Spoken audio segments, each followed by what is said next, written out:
Hi guys, this is Lucie introducing you to the first episode of Korean for Beginners series. In this video, we'll be taking a look at the basics of Hangul, the Korean alphabet, and we'll be covering 5 of all the basic vowels as well as include a special consonant. So, let's talk about Hangul a bit. I'm not gonna go too deep into its history or the video will be too long. But just for a basic overview, it was created by King Sejong in 1443 and its basics can be learned easily in just a day or even in a few hours, as it was made for the purpose of learning itself, and that means that learning it is probably going to be much more easier than you're thinking. It also is really easy to learn Hangul because there are only 24 main alphabets, 14 being consonants and 10 being vowels. There also exist a few more advanced or developed versions of those vowels and consonants, but they are pretty easy to master as well. You at first might have been intimidated by how Korean looks, right? Actually, it is much more easier than it looks.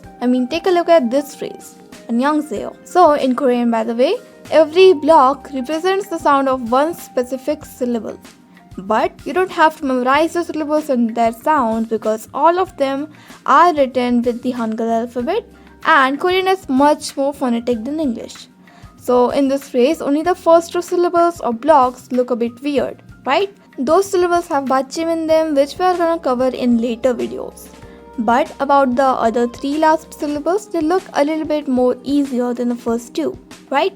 The third and the fourth syllables, ha and se, can be divided into two parts vertically, and the fifth one can be divided into two parts horizontally. Now, from the third syllable, the thingy on the left is the consonant and the thingy on the right is a vowel. That is exactly the same for the fourth syllable. In the fifth syllable, the thingy at the top is the consonant and the thingy at the bottom is the vowel. Now, why are we learning vowels first here? Actually, it's because consonants in Korean cannot be pronounced alone without a vowel, and they cannot be written without them as well. Its opposite is kinda true too, but vowels are obviously much more easier to understand and remember. The first vowel is this, and its pronunciation is similar to a, as in car. It has two strokes and the stroke order goes like this. Mind it that stroke order matters a lot in Korean and you must practice writing it with the correct stroke order when you're a beginner, because if you don't, it might start looking like other alphabets, as they look really similar, as alphabets of Korean are entirely formed of just lines and circles. Also, the stroke order always goes from top to bottom and left to right.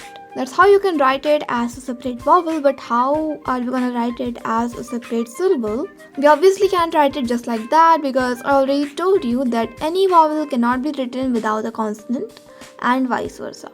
So here's the consonant that I was talking about. It is this. How is it written? Stroke order is nothing more than a circle, and a circle has no endpoint, does it? You see, it's already getting easier. And now you might be thinking about its pronunciation or its sound.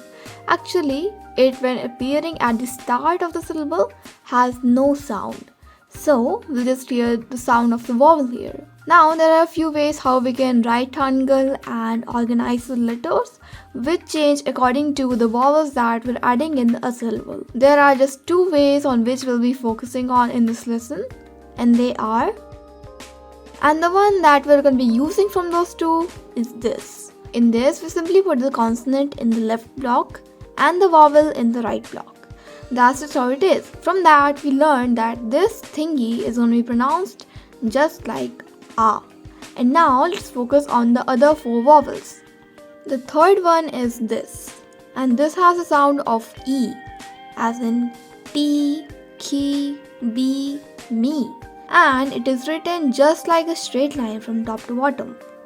It is also written in the same order or format of a. So we just write the consonant without any sound on the left box and write E, the vowel, in the right box.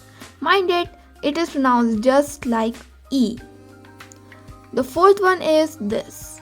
This has the sound of A, as in box, doctor, bottle, daughter, on.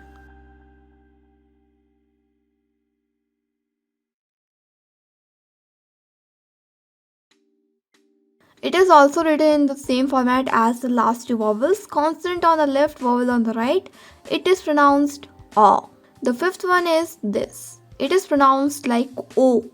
From the letter O, or as in the words roam or no. It, unlike the other three vowels, is written with the second format. So, how to write it? We simply put the consonant at the top and the vowel at the bottom. This syllable, by the way, is pronounced as O. And I don't really know, but the words which I told you, which kind of correspond to those sounds in English, are the only things that are going to help you the most here. And practicing is also going to help you a lot. Now, let's talk about the fifth vowel, oo. This has the sound of oo, as in like telephone booth, right? And honestly, I don't remember any words which correspond. This, by the way, also shares the second format with the vowel O, and that means that the consonant is at the top and the vowel is at the bottom. This is pronounced as oo, by the way. So this is basically the end of the lesson, but I'll still provide the vocabulary list because after learning Hangul, you can still look back at this video and do a bit of practice. Mul, water. Sonmul, present/gift. Achim, morning. Jib, house. Cha, tea. Eja, chair. Nai, age.